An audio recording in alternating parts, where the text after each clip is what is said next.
It's a varied thrush. Frequent visitor in my yard.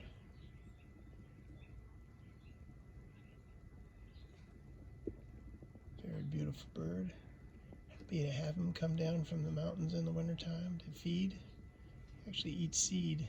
Kind of related to robins, but he's much different. Got that stuff on his wings there, and a bar across the breast, which if he turns you can see better.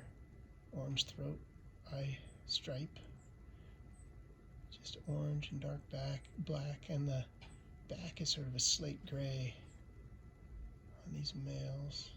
Beautiful birds.